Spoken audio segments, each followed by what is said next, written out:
Bonjour et bienvenue sur Insubmersible. Aujourd'hui, je reçois une amie de longue date, une amie des années lycée pour ne rien vous cacher, pour échanger sur un sujet essentiel, l'équilibre entre maternité et carrière. Laurane est ingénieure et maman de 2 enfants et elle nous partage son expérience sans filtre. Peut-on être pleinement investi dans son travail tout en étant une mère présente ? Comment faire face aux jugements et aux injonctions de la société ? C'est une conversation sincère et inspirante qui nous invite à nous faire confiance. Allez, c'est parti. Bonne écoute. Bonjour Laurane, je suis ravie de t'avoir au micro d'Insubmersible aujourd'hui pour discuter ensemble de maternité en toute transparence. Comment est-ce que tu vas ? Écoute, ça va bien. Je suis ravie que tu m'aies sollicité pour qu'on discute et que je partage mon expérience. Est-ce que tu pourrais te présenter, s'il te plaît, de la façon dont tu le souhaites, toi et ta petite tribu, pour ceux qui ne te connaissent pas encore ? Moi, j'ai 2 enfants de 9 et 7 ans maintenant. Donc, on habite en région parisienne et donc moi, je suis ingénieure dans le domaine de l'énergie et donc avec un travail assez prenant. Donc, beaucoup d'adaptation pour gérer l'équilibre vie perso et vie professionnelle à la maison. Est-ce que tu as toujours voulu être maman ? Est-ce que c'était une évidence pour toi ?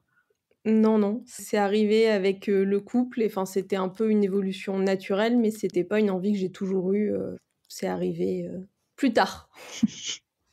Et si tu devais te décrire en tant que maman, qu'est-ce que tu dirais ? Quel type de maman est-ce que tu es ? Alors je suis pas une maman cool, je suis une maman assez stricte et puis, une maman qui travaille et qui n'est pas, dédiée 100 à ses enfants. Ouais, je sais pas trop comment me définir, j'avoue que c'est pas c'est pas évident, mais oui, voilà ce que je dirais, je pense. Tu abordes le sujet du monde professionnel. Dans ce monde-là, on entend souvent quand même que quand on devient maman, on doit faire beaucoup de compromis côté pro, comme par exemple dire non à certaines promotions qui nous demanderaient d'y consacrer plus de temps, refuser certains déplacements. Qu'est-ce que tu en penses, toi ? Comment est-ce que ça s'est passé, ton expérience de maman de ce côté-là, du côté professionnel ? Moi, je pense que c'est déjà chacun fait ses choix. Moi, pour ma part, j'ai fait le choix de ne pas refuser les déplacements parce que ça fait partie de mon travail et c'est vraiment une partie de mon travail qui me plaît. Après, on a essayé de m'imposer de diminuer les déplacements en prenant comme excuse le fait que j'étais maman. Donc il a quand même fallu que moi j'explique que c'était pas à mes collègues et à mes chefs de choisir si je partais ou pas en déplacement, mais c'était mon choix. Oui, effectivement, ça demande une logistique, qu'on doit s'adapter et qu'on peut plus, comme quand on n'a pas d'enfant, partir, pas du jour au lendemain, mais quasiment. Effectivement, il faut prévoir. Je pense qu'il faut pas enfin, si on en a envie, il faut pas refuser, de continuer à évoluer dans son travail et il faut arriver à trouver des solutions pour faire fonctionner. Alors, c'est pas forcément évident, il faut souvent être 2 à la maison pour que ça fonctionne, voire même avec l'aide des grands-parents, quand c'est possible, ce qui n'est pas possible pour tout le monde. Mais, j'ai pas eu cette sensation d'avoir à faire le choix. Par contre, j'ai été jugée pour les choix que moi j'ai faits de continuer à faire des déplacements dans mon travail et à continuer à travailler à temps plein. Parce qu'on estime quand on est maman qu'on doit plus se déplacer, qu'on est jugé quand on le fait, alors que les papas ne le sont pas ou beaucoup moins. Je l'ai vécu, que ce soit à la crèche ou à l'école avec les assistantes maternelles ou les institutrices qui ont, soit émis des jugements sur le fait que je partais et que j'allais manquer plus à mes enfants que leur père qui partait plus en déplacement que moi, ou des jugements, dans les regards. Alors c'est assez difficile de ne pas réagir. C'est des réactions qui m'ont parfois blessée parce que, même si j'ai fait ce choix, ça veut pas dire que je partais, sans que enfin mes enfants, ils me manquent quand même, mais par contre, j'estime qu'on n'a pas à juger les choix que je fais et c'est vrai que c'est blessant, et de s'entendre dire, que, qu'il faut pas qu'on parte parce qu'on est une femme. Je trouve pas ça très correct et je pense qu'on a une époque où, chacun a le droit de gérer sa carrière et sa vie familiale comme il l'entend, sans être jugé. Je suis complètement d'accord avec toi. Et ce que j'entends au travers de tes mots aussi, en tout cas ce que j'ai eu l'impression d'entendre, c'est que ces jugements-là venaient de femmes. Je me serais attendue en fait à ce qu'elles viennent d'hommes, enfin en tout cas plus d'hommes que de femmes. Comment tu l'expliques ça, toi ? Est-ce que tu l'expliques déjà ? Non, je l'explique pas, mais effectivement, je te confirme que j'ai eu plus de jugements de ce genre-là venant de femmes que d'hommes. Les hommes sont un peu surpris, mais quand on leur répond que, en fait, les enfants ont des pères aussi et qu'ils peuvent s'en occuper, ils sont moins virulents, je dirais. Enfin, ils disent: «Oui, OK, d'accord». Mais alors que les femmes, tu sens qu'elles te jugent. Je pense aussi que, malgré le fait qu'on soit au XXIe siècle, on est encore à une époque où un certain nombre de femmes estiment qu'on doit, pas tout sacrifier pour ses enfants, mais faire passer ses enfants avant sa carrière professionnelle, avant ses propres envies aussi. Donc moi, je pense que ça vient de là. On parle beaucoup d'égalité, homme-femme, mais en fait, l'égalité homme-femme, c'est beaucoup de mots et pas beaucoup de gestes. Après, c'est mon interprétation. Enfin, voilà, j'ai jamais cherché à poser la question de pourquoi, elle se sentait le besoin de faire ce genre de réflexion et pourquoi elle ressentait ça, en fait. Et toi, tu étais vraiment, depuis le début, profondément convaincue, en fait, de rester alignée avec tes choix. Ça t'a jamais fait changer d'avis, finalement? Comment tu as réussi à faire ça? Parce que les jugements, ou en tout cas les paroles que certains peuvent nous dire, ben, très souvent, ça peut nous faire réfléchir et parfois, limite, ça peut nous bloquer ou nous faire changer de direction dans les comportements qu'on avait envie d'adopter. Comment c'était pour toi? Bah, moi, en fait, comme je disais, hein, moi, les enfants, c'était pas forcément une évidence, donc c'est une partie de ma vie importante. Je vais pas minimiser, le fait d'avoir des enfants, mais par contre, c'était une partie de ma vie. C'était pas toute ma vie. Il y a eu une phase après la naissance du deuxième, puisque bon, ça j'ai dit qu'ils avaient 9 et 7 ans, mais en fait, en vérité, ils ont quand même moins de 2 ans d'écart. Donc il y a eu ils sont arrivés de manière très proche. J'ai enchaîné 2 congés maternité pas très éloignés. Donc il y a eu forcément un ralentissement dans les déplacements et au niveau professionnel, hein, faut pas se le cacher, c'est normal. Par contre, j'ai senti à ce moment-là où c'était plus dur, enfin, il bougeait moins, mais forcément, hein, il faut quand même adapter à la grossesse, à la fatigue d'un enfant, d'un deuxième enfant. Enfin, je me sentais pas bien, je savais que j'avais besoin de reprendre cette vie professionnelle que j'avais, alors pas de la même manière qu'avant d'avoir les enfants. Je pense qu'il faut pas dire qu'on a la même vie professionnelle avec et sans enfants, ça serait faux. Pour moi, c'est valable aussi pour les pères et pas que pour les mères. C'est ça aussi qu'il faut accepter, c'est que, les enfants, ça change la vie des 2 parents, pas que de la mère. Mais par contre, moi, je savais que c'était un besoin que j'avais d'avoir, une vie professionnelle, sans chercher à avoir une carrière, phénoménale, hein, mais juste, pouvoir travailler, faire ce qui me plaît, rencontrer des gens, puisque moi, c'est quand même enfin, une partie de mon travail, c'est d'aller travailler aussi avec l'extérieur, avec des clients. Donc enfin, moi, c'est un besoin que j'ai toujours ressenti et je me suis pas vraiment posé la question de me dire, «Ah bah, je vais arrêter» ou «Je vais passer à 80 comme on m'a beaucoup suggéré, puisque moi, je l'ai quand même entendu de nombreuses fois. On m'a quand même suggéré d'arrêter de travailler après l'arrivée de mon deuxième ou à minima de passer à 80 en me disant: «Mais il faut que tu profites d'eux, il faut t'occuper d'eux». Bah, je profite d'eux, je m'occupe d'eux, mais par contre, je travaille et c'est un choix que j'assume complètement, hein. Je suis, complètement alignée avec moi-même là-dessus et je pense que après c'est voilà, c'est dépendant de chacun. Moi, c'est vraiment ma vision, on doit pouvoir travailler, on doit pouvoir, faire ce qui nous plaît aussi à côté, tout en s'occupant des enfants, bien entendu. Mais, pour moi, en tout cas, c'était une évidence de continuer à travailler et je l'ai vécu encore plus avec la période du confinement et du Covid que tout le monde a connue. Puisque c'est une période où forcément il n'y avait plus de déplacements, il y avait plus de réunions à l'extérieur, on travaillait un peu en vase clos, enfin en télétravail, puis en vase clos au sein de l'entreprise où je travaille et nous on est très peu nombreux.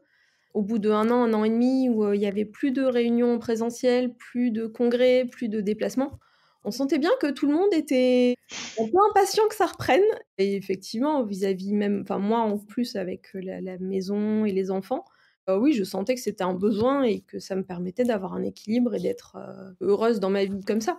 Mmh. Je comprends complètement et je partage. Quand on devient, maman, on est femme, avant tout et on reste femme donc c'est important de s'écouter et de faire en fonction de ses propres choix et les choix des uns et des autres, sont différents et ça, c'est très bien. Et est-ce que du coup, avec ton mari, vous étiez, alignés sur, cette approche-là, dès Oui, le début? oui, parce qu'on a tous les 2 des métiers, qui nécessitent des déplacements.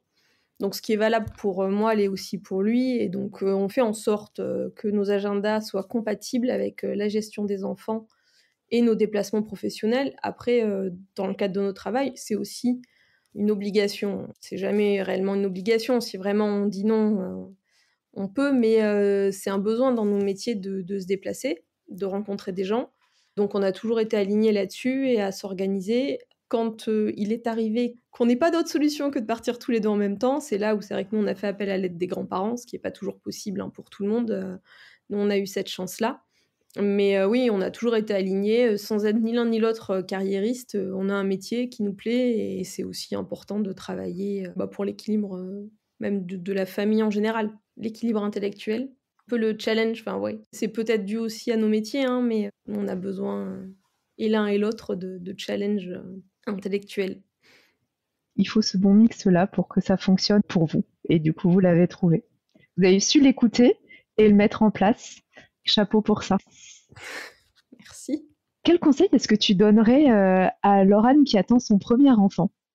Laurane qui attend son premier enfant, je ne sais pas, parce que Laurane qui attendait son premier enfant ne savait pas à quoi s'attendre, donc elle a un peu improvisé comme elle le sentait. Mais du coup, avec le recul, si tu avais, tu vois, toute l'expérience que tu as acquise là, mais que tu aurais la possibilité de, soyons fous, toi, te donner les propres conseils avant ton premier enfant. Bah, peut-être justement anticiper un peu plus l'arrivée de l'enfant et comment gérer justement que ça soit au travail, à l'extérieur, dans la famille. C'est de trouver cet équilibre, mais ouais, anticiper un peu plus et essayer de préparer un peu, de se dire bon, les déplacements vont continuer, comment on s'organise, communiquer auprès de mes collègues aussi que c'était pas parce que je vais avoir un enfant que je ne me déplacerai plus, sauf évidemment problème de santé. Ça, on est d'accord que la priorité, c'est quand même la santé, que ce soit celle de la maman ou des enfants, puisque un accouchement peut être un peu traumatisant. Donc on ne sait jamais comment ça se passe après, mais oui, anticiper un peu plus, et peut-être en particulier communiquer avec les gens avec qui on travaille, en fait, de ce que nous, on désire faire avec l'arrivée des enfants, et pour que les gens ne prennent pas des décisions à notre place, ou n'interprète pas des choses à notre place. Moi, je l'ai vécu enceinte de 6 mois, où j'ai dû faire un déplacement à Marseille. Donc Paris-Marseille en train, on n'est quand même pas sur du... Ça va, c'est pas insurmontable, hein. Où je suis arrivée, et c'est une femme encore, ça a toujours été des femmes, cliente chez qui j'allais, qui m'a dit « Mais ça va, t'es pas trop fatiguée, mais on te force à te déplacer ?» Et je me suis dit, mais il y a vraiment un problème de ressenti, de perception des gens, en fait, sur la grossesse, les jeunes mamans, en fait... on a l'impression que quand on est enceinte, on devient maman, il faut nous mettre sous cloche. Je sais pas. Ce qui était surprenant, c'est que je travaille quand même dans un milieu très masculin et que c'est plus des femmes qui m'ont fait ce genre de réflexion. Ou le fait de... Ça, je l'ai vécu juste après la naissance de ma fille, puisqu'elle avait 4 mois, où je suis partie en déplacement. 48 heures, hein, on est sur quand même du petit déplacement. Et où on m'a dit, mais qu'est-ce que tu fais là? T'as pas accouché il y a pas longtemps? Moi, je l'ai regardé, je dis, bah si, mais en fait, je travaille. Mais t'as fait quoi de ta fille? Bah, elle a un père, ma fille, je sais pas. Vous pensez que je l'ai laissée sous un pont? Et je sais que j'avais été assez choquée, en fait, qu'on puisse me poser ce genre de questions. Vraiment, la sensation, c'était ben non, mais t'as un enfant, t'es sa mère, tu dois rester avec elle. Tu dois pas partir. Pourquoi je devrais rester à temps plein avec ma fille? Je ne vois pas pourquoi moi je devrais rester à temps plein avec ma fille, et on me demande qui s'occupe de ma fille, en sachant que je ne l'ai pas faite toute seule, donc elle a un père. Donc moi, j'ai été assez choquée par ce genre de réflexion que j'ai vécue, même dès la grossesse. Il y a encore des gens qui pensent que la grossesse est une maladie, ce qui n'est pas le cas.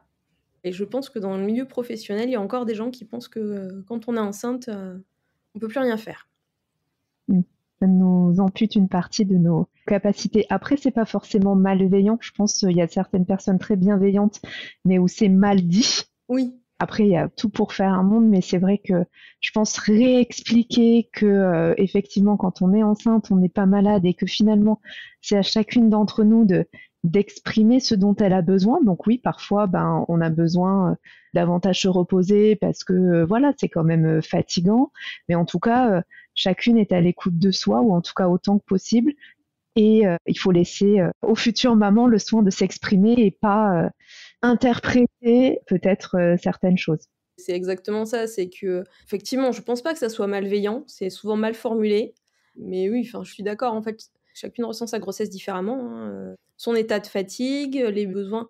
Alors effectivement, on va pas se cacher que passer 8 heures en réunion quand on est enceinte, dans une salle assise et qu'il faut qu'on aille aux toilettes toutes les heures, ça peut être un peu compliqué. Donc on est content qu'il y ait de la bienveillance et des gens qui se préoccupent de la grossesse. Ça, je suis tout à fait d'accord, et c'est même plutôt agréable qu'il y ait des gens qui se préoccupent, qui disent ça va, t'es pas trop fatigué, il faut que tu fasses une pause. Par contre, je pense qu'il faut vraiment un changement de mentalité et arrêter d'avoir certains comportements un peu paternalistes ou maternalistes, hein, puisque ça peut venir de femmes ou d'hommes. Considérer qu'on sait mieux que la femme enceinte ce qu'elle doit faire ou ne pas faire, ou comment elle doit organiser son temps de travail. On arrive à la fin de notre échange et j'ai une dernière question pour toi. Est-ce qu'il y a un message que tu aimerais tout particulièrement avoir transmis ce soir à celles et ceux qui nous écoutent? S'il y avait une chose que tu aimerais que ces personnes retiennent, qu'est-ce que ce serait? En tant que femme et que maman, écoutez-vous et essayez de trouver ce dont vous avez besoin pour avoir votre équilibre personnel, vie personnelle, vie professionnelle. Et surtout, faites-vous confiance. Et il y a beaucoup d'injonctions de la société, de la famille, des milieux dans lesquels on évolue, que ce soit au niveau professionnel, personnel, école, dedans. Et je pense que chacune et chacun, parce que c'est valable aussi pour les hommes, hein, mais doit trouver son propre équilibre et ne pas hésiter à communiquer sur ce qu'il ou elle a envie de faire. Ne pas faire quelque chose pour répondre aux injonctions de la société, de la famille. Et l'important, c'est de trouver son propre équilibre. Et chacun est libre de ses choix et on n'a pas à juger les choix de chacun, quels qu'ils soient. Si une femme décide d'arrêter de travailler quand elle a ses enfants parce qu'elle veut s'occuper à 100% de ses enfants et devenir femme au foyer, c'est un choix qui doit être respecté et on ne doit pas le juger. Si on veut continuer à travailler, il faut le respecter aussi. Et donc oui, c'est un double message. C'est pour les personnes se faire confiance, de savoir de quoi elles ont besoin, elles, pour leur équilibre, et aux gens qui auraient tendance à vouloir juger, c'est rappeler que chacun est libre de ses choix. On ne peut pas juger les choix qui sont faits par des personnes extérieures, puisqu'on ne sait pas la raison pour laquelle elles ont fait ces choix. Exactement. Merci beaucoup, Laurane, pour ce message qu'on n'entend pas assez souvent. Merci de le porter très fort aujourd'hui à ce micro. Je te souhaite plein de bonnes choses pour la suite et je te dis à très bientôt. Merci. Bye bye. Laurane nous a offert un témoignage puissant sur l'importance de s'écouter et d'assumer ses choix, qu'ils aillent ou non à contre-courant des attentes. Ce que je retiens en particulier, c'est qu'il est important de trouver son propre équilibre, sans culpabilité, et de ne pas laisser les injonctions extérieures dicter notre chemin. Que l'on décide de ralentir professionnellement ou de poursuivre sa carrière à plein régime, l'essentiel est que ce soit un choix personnel et non subi. Si cet épisode vous a plu, n'hésitez pas à me laisser un avis 5 étoiles et à le partager, ça m'aide beaucoup à continuer à avancer. Je vous dis à dans 15 jours et d'ici là, prenez bien soin de vous.